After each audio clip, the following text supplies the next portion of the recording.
Hi, my name is Daniel Tuchinski. I got to start off by saying this is my office, and all my birds are in here.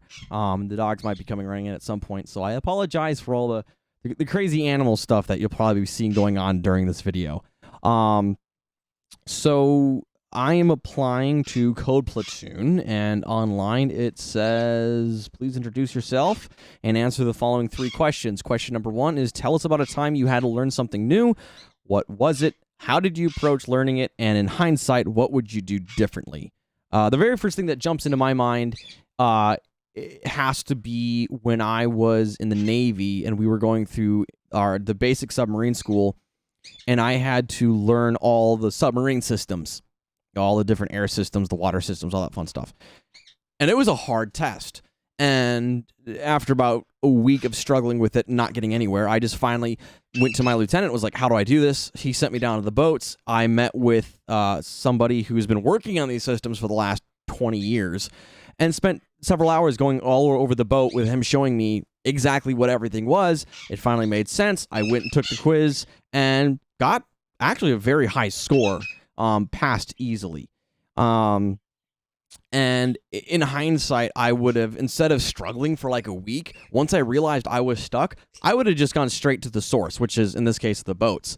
And so that's something that has taught me specifically in the future. When I have problems, I either go to the source of the problem and figure it there, or I just go find somebody I can talk to, like a supervisor or an instructor, and just lay it out as soon as possible so that I don't waste any time just sitting there staring at a blank page going, this doesn't make any sense to me. Question number 2 is, why am I interested in programming? The easy answer is I'm not. Programming confuses me, and I don't know if that's because I don't get programming or if that's just because, well, I haven't been taught properly.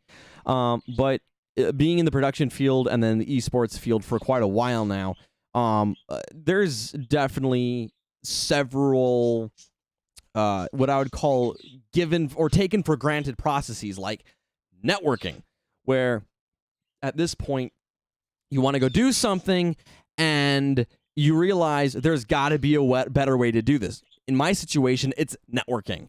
I grew up attending Chamber of Commerce events, handing out business cards, networking professionally.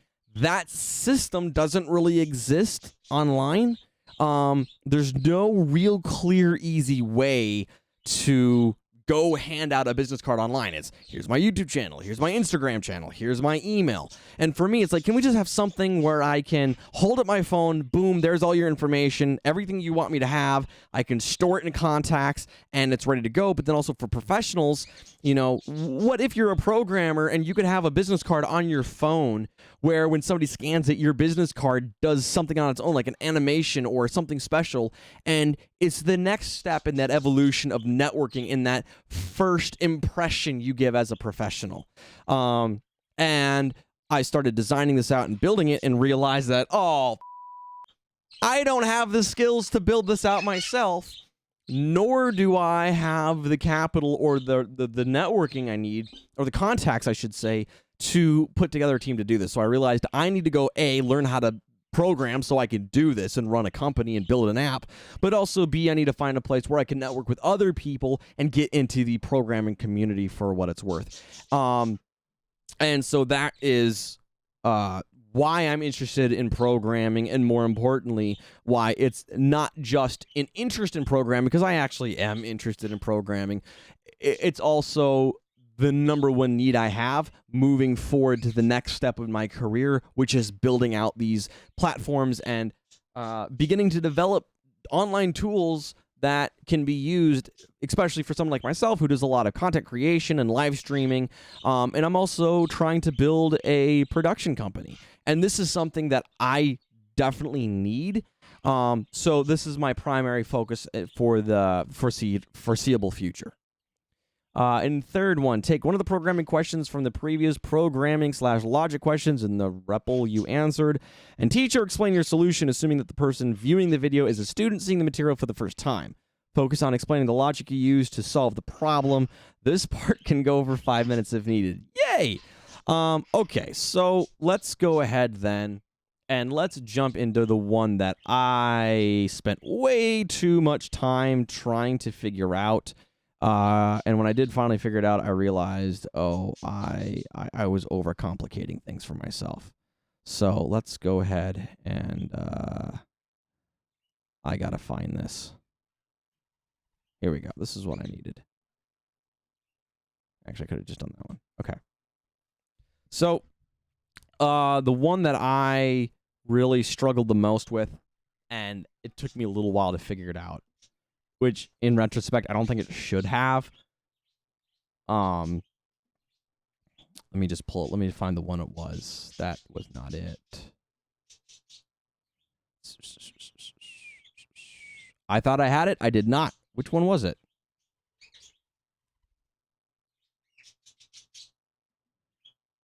Here we go. This is it. This was the one I struggled with the most, and I had the most difficult time with. And in retrospect, I think that maybe it shouldn't have been, because honestly, this was actually a lot. This was a lot easier than I think I made it out to be. So let's jump over to screen. I don't have anything in my Twitter, Facebook, or YouTube yet. I thought I would have. I don't, so ignore that part for right now. And then also, actually, let me make this easier for you to see what the heckamabob is going on here.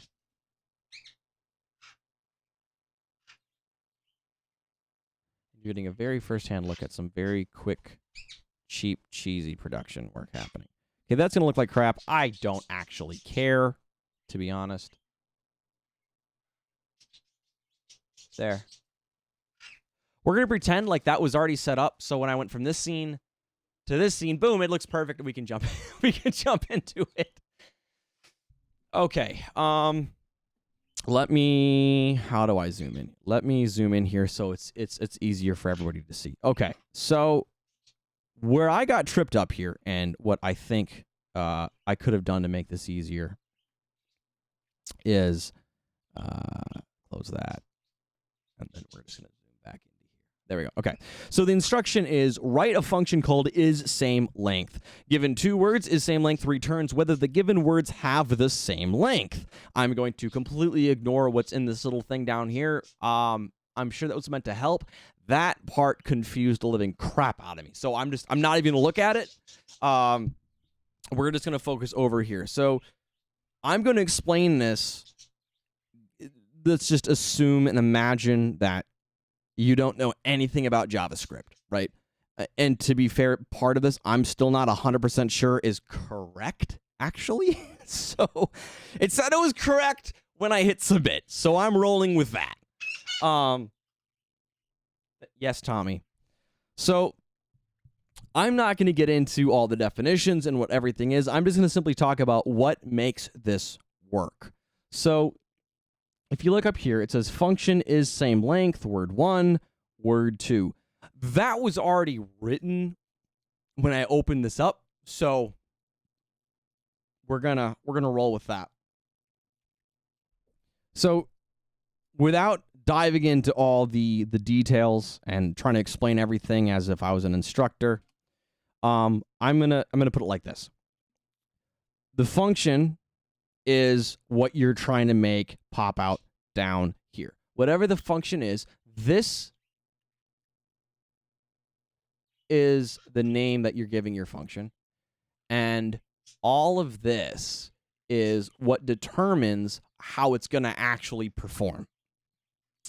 The dot lengths that you see here, because this was the very first thing that caught my eye. The dot length is just I forget the appropriate term for it is, but it's basically a command that simply says to count out how many characters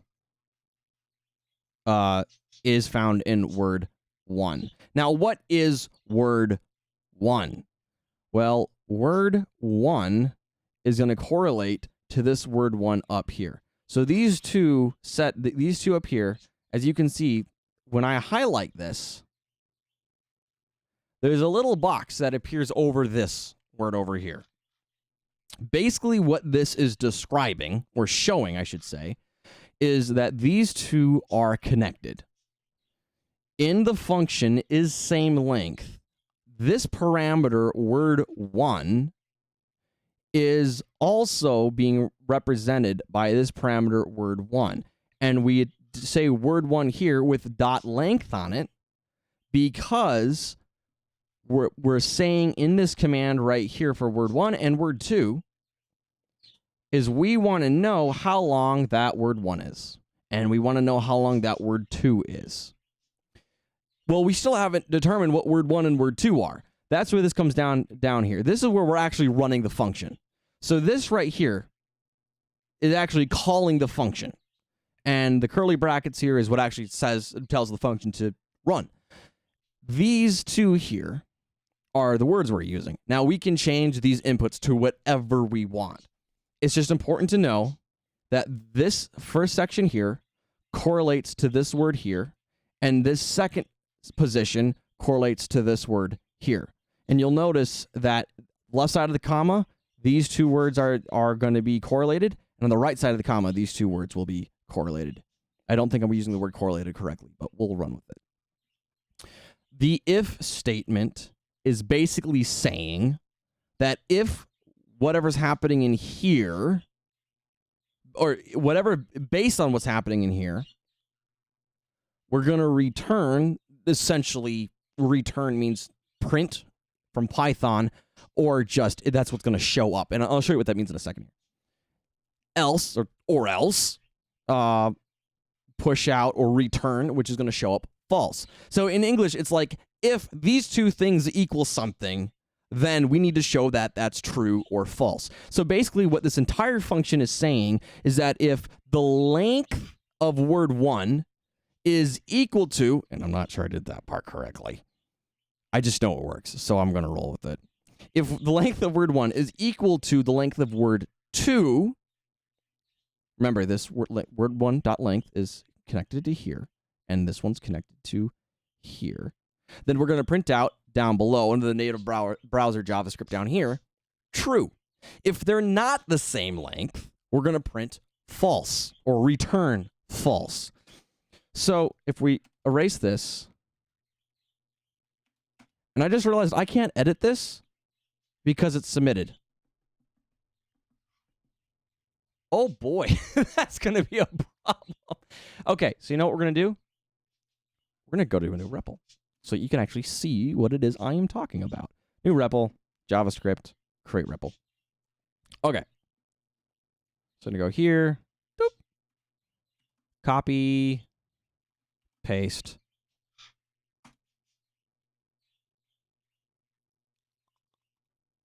And we're going to pull this guy. Oh, you can see it behind it if I hit run. It says true.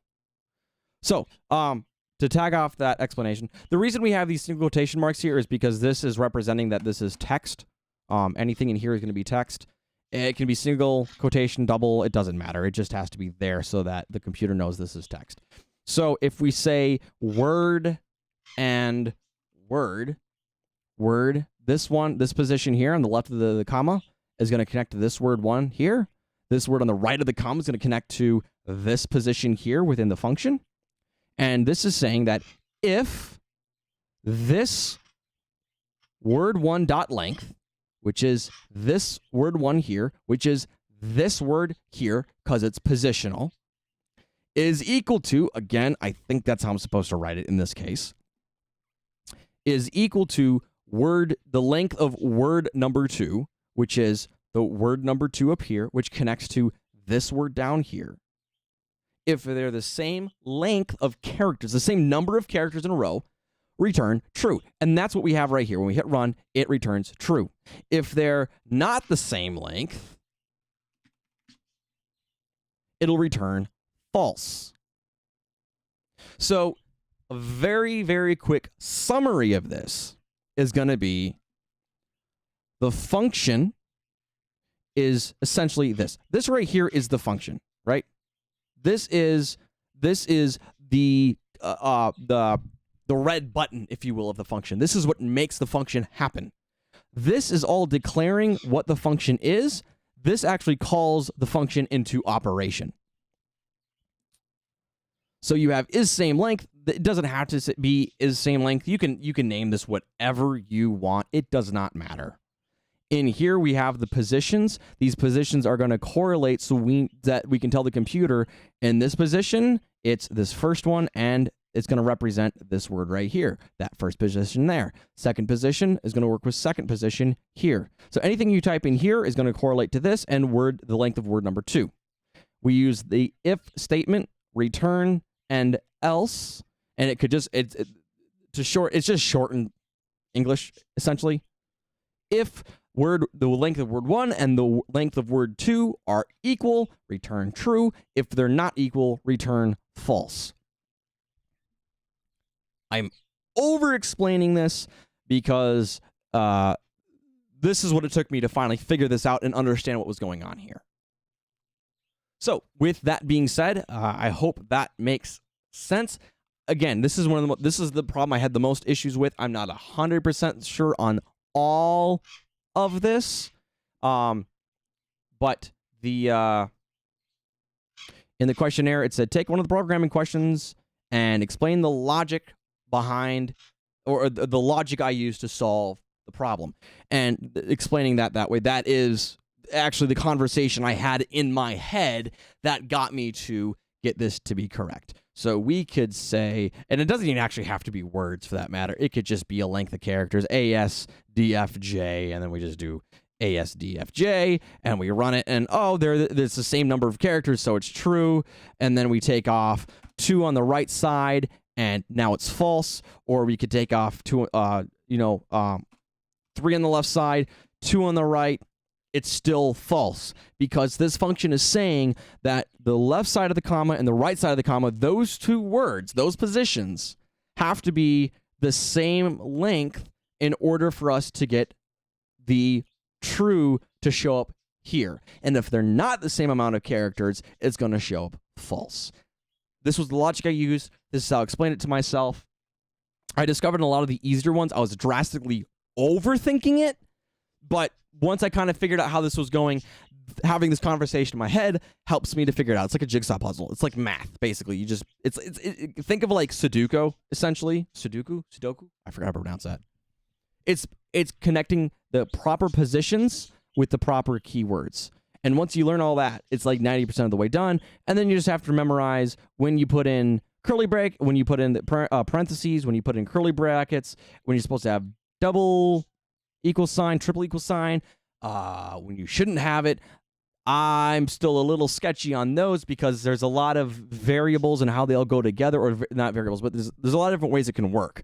And I'm still trying to remember what each individual element is.